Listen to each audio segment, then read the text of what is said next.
Words for such a kind of presentation. I would like to congratulate you on the beginning of the UT conference. I understand that it's very hot and at the end of the very first day.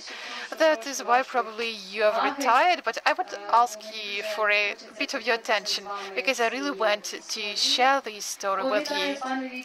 Victor, hello. How are you? I hope you can see our audience today.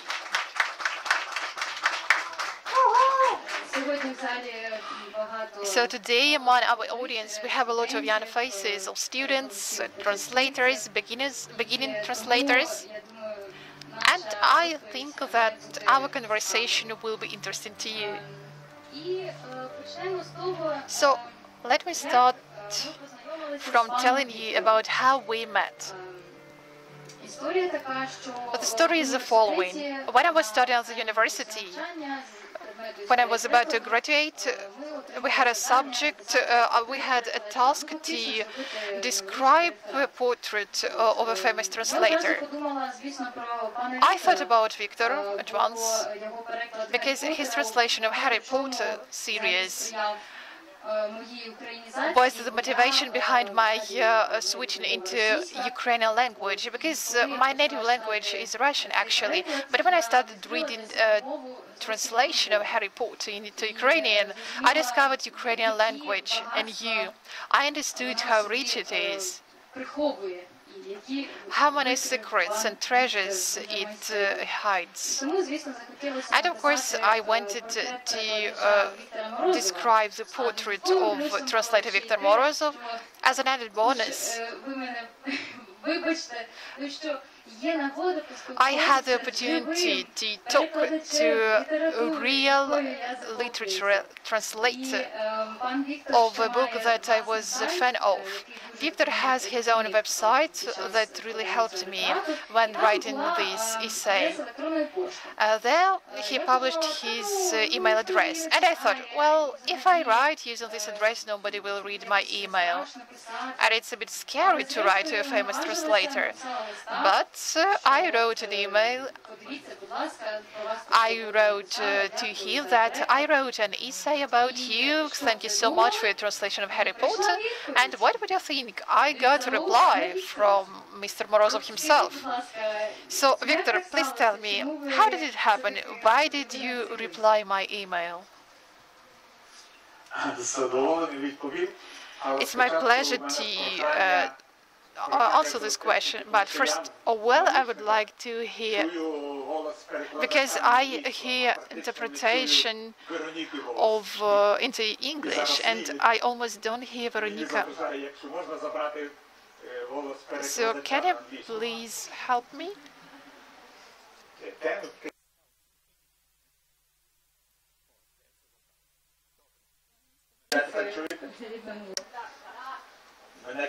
Can you hear me?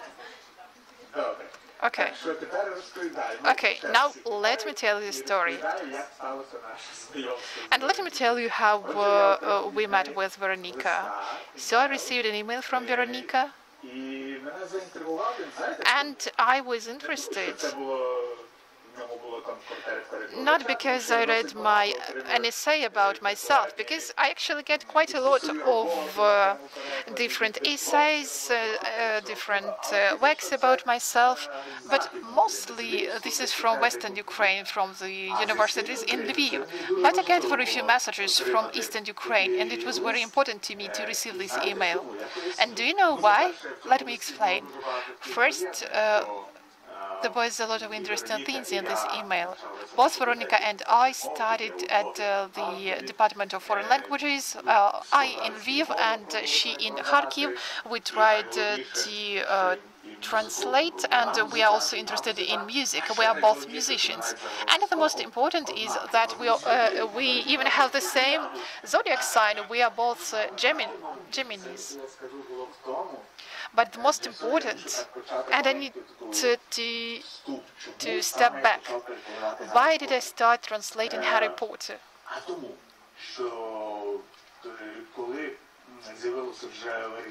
when the original texts were published, when first two books were published. Back then, internet wasn't there, and we got all the news really late. So there was no Ukrainian or Russian translation of Harry Potter, but the first film was about to appear on screen, Harry Potter and the Sorcerer's Stone. So I thought, if the film is on the screen, children will watch this film and they would like to read the book. So if the Russian translation won't be published and Ukrainian translation will be published, then children from over Ukraine, from Western, Eastern Ukraine, and even in the Crimea, will read in Ukrainian. And Harry Potter will contribute to Ukrainization of Ukrainian children. This was my idea, but unfortunately it partly failed. Because at first it was quite difficult for me. Though I translated the first book, but it was very difficult to find a publisher in Ukraine. Now it seems like a crazy idea. But back then nobody knew who John Rowling is, who Harry Potter is. When one publisher rejected me and they said, we don't publish children's books, then I reached out to Ivan Malkovich, and he was my friend, and he just founded his Ababa Halamaha publishing house. He asked me what this book was about. It's like, no, I'm a real Christian, no, I will not go there. So I had to work for a year to convince publishers. So it was Malkovich eventually, and then we needed to convince the agents of John Rowling that Ababa Halamaha is a serious publishing house, because at that time they didn't have a website or anything. So how could we prove that we could be interesting for them? So we lost another year, and the first books were published in Russian. So my big idea about bringing totally everything in Ukrainian, so I failed with this. But I really love getting letters especially from the East, that children started to like the Ukrainian language because of Harry Potter. They felt that they were Ukrainian, and so that was interesting that Veronica wrote about the same thing. That even though she is from Russian-speaking family and she spoke Russian, but with the help of Harry Potter, she started to love not only John Rowling, but Ukrainian as well. And I was given an interview for Dane newspaper, and I was quoting some letters, and I used a quote from Veronica's letter. So let me read out. Mr. Victor, I'm from the east of Ukraine, from Donetsk Oblast, that part which is now occupied. Thank you. With the help of these books, I opened how rich Ukrainian is, and I started to love it with all my heart. In my case, and in case of my elder sister, Ukrainization plan worked. So, Mr. Victor, don't get upset that you were not first before Russian. We started to read in 2005, 2008, and the Russian translation already existed, but we consciously chose Ukrainian Harry Potter. And it was so pleasant for me to read those words. And then something happened. A friend of mine, a publisher from Ivano-Frankivsk, Roman Malinovsky, Volonska Biblioteka, he wrote me a letter. And he asked me to translate a novel from Portuguese. Of George Saraman. And I said no, because I didn't have time, and I had a lot of other projects, and there were some other issues, and I don't want to get into that. But I remember that Veronica mentioned in her email that she can speak Portuguese. So I suggested, so maybe you want to work with a future star, a star of translation. And I referred him to Veronica, maybe to have a test translation. And he wrote me back that Veronica wrote me, and he sent me this translation. It was pretty good. And then the editor of the publishing house, Mr. Dohan, said that Roman Malinovsky sent out this proposal to a few translators. And this editor wrote me that Veronica's translation was the best.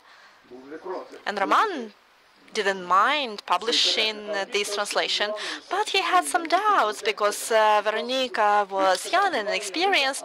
And so he said that, yes, we can do this, but you need to be her editor. Unfortunately, I had to say no because I absolutely had no time to do this job. But I was hoping that everything would work if everybody liked her translation. And then it turned out, what happened?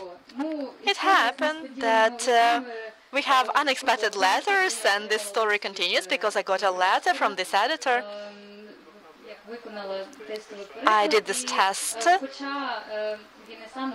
even though he emphasized that I believe in beginners and sometimes they can be really successful. Even though I said that, are you sure? I'm just a beginner, I have no experience. I had no experience with translating literature and not so much translation from Portuguese. Portuguese, it was mostly my hobby because I like this music. But as Mr. Victor mentioned, they thought my translation was pretty good. Eventually, they said no. It was not very pleasant, but I made some conclusions. First of all, that was my first professional communication with an editor of a publishing house. I got feedback about my translation, and I read this book because of this communication. So I thought that I shouldn't be upset. Just there were many things to be happy about.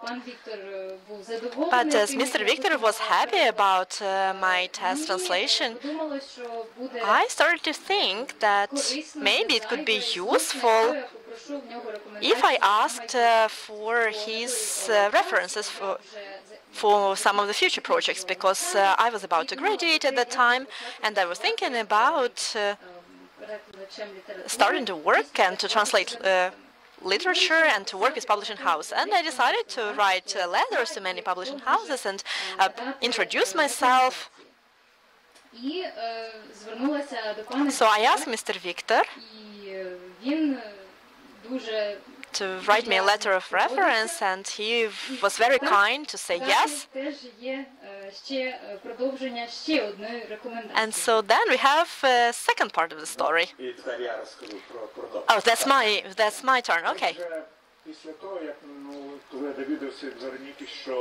After I heard from Veronica that they said no, that publishing house said no, I felt guilty because that was because of me, because I couldn't be her editor, which the publisher was ready to publish in this combo. And so the publisher didn't dare to do it without me.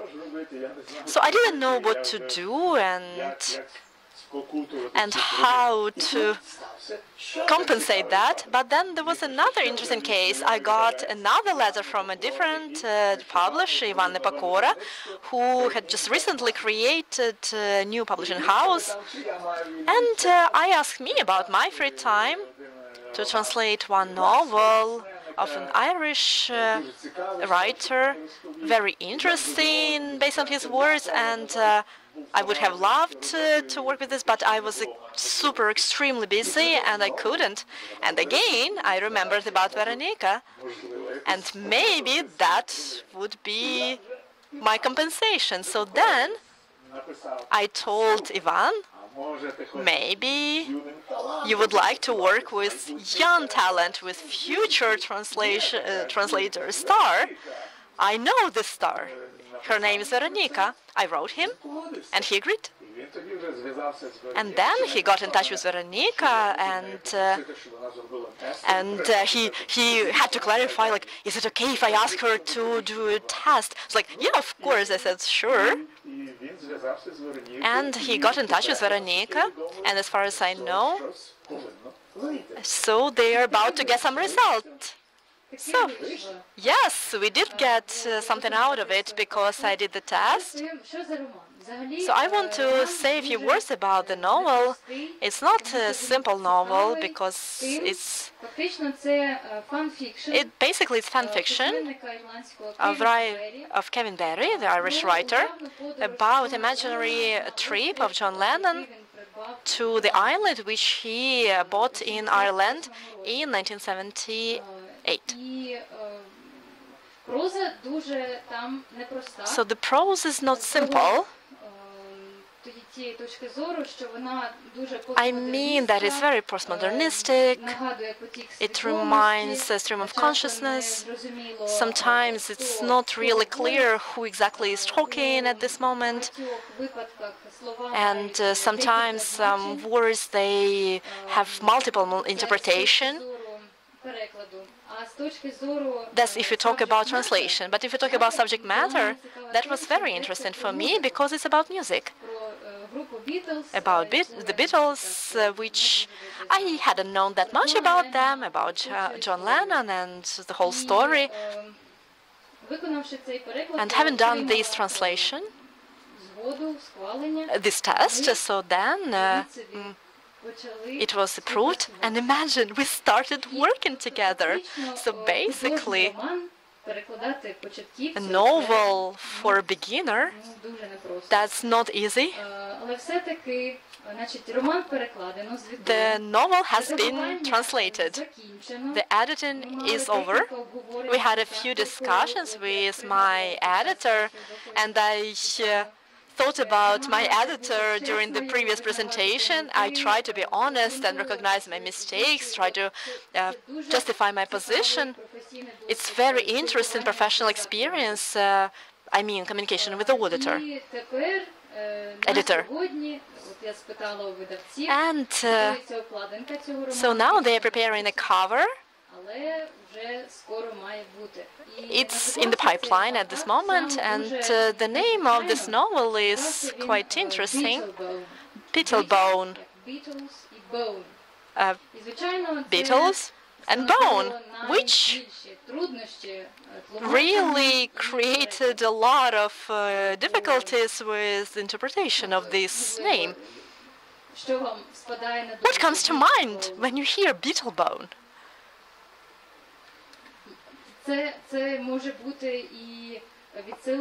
Maybe we are talking about the name of this band. Maybe we are talking about the backbone, which is like the basis of something. John Lennon was listening to the bones of Earth so that he could hear new music, new melodies, because he had creative crisis. So it can be interpreted in so many ways.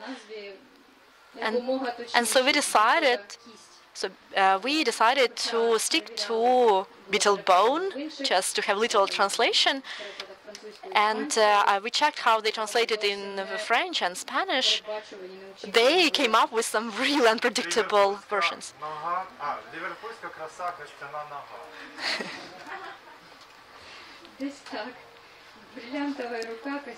Yes, so yeah, of course, we can refer to different stories that we know from childhood and try to go that way, but we decided to go literal. And maybe not the first recommendation worked, but the second one did. And thank you very much for recommending me. And I hope it's not the last cooperation, and this novel is going to be published, and you can evaluate our cooperation. And to sum up, I would like to say that we are not just translators, we are both musicians, And maybe that's another reason why we could have a real interest towards each other, because what I don't like about networking, or the idea of networking, that's like using another person for your personal interest. But here we're not talking about using. Here we're talking about having something in common and common interest. That's how I see it. And it's so much easier to build your communication relationship on that. And as we now at UT Camp, and if you're a musician, you have so many opportunities to meet new friends, because we have so many people who play instruments here, dance, sing, even outside translation. Because in my case, interest in music that we both have was that link that connected us. And why? Because I have been singing in a band together with Alexei Babansky, with our simultaneous interpreter in Marmelonica band. And when we were recording songs, I sent them to Mr. Victor, and I invited him to our concert when we visited Lviv. And it was interesting for me to find out more about his music, because using new terminology, we can call him a punk musician, because he was very progressive for the 70s. Yes, he was playing music back in the 1960s. Yes, that's how old I am. He was part of Arnika, Quo Vadis, Marichka music bands. So you can listen to this music, you can watch the film Vuslatый Funk about the unique phenomena of Ukrainian music at those times.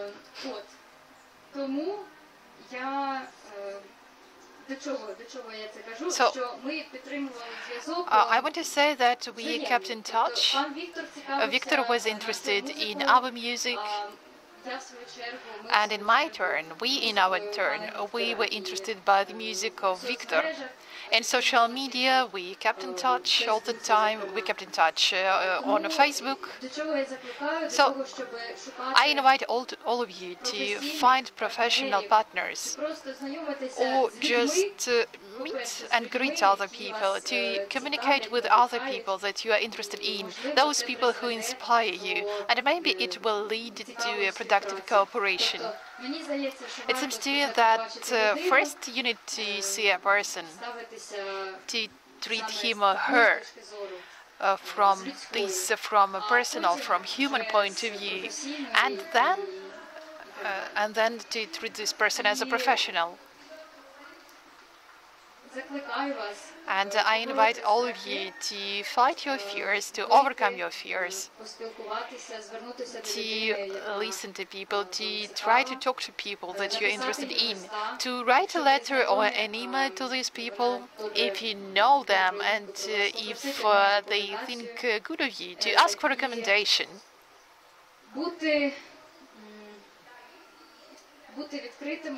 To be open, to talk to other people, to communicate, and to create together with people, to create something new and interesting. And last but not least, we prepared a musical gift to all of you. This is a song by Veronica, which is called Tangerine Bird. And it is performed by Victor and myself.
you, Victor.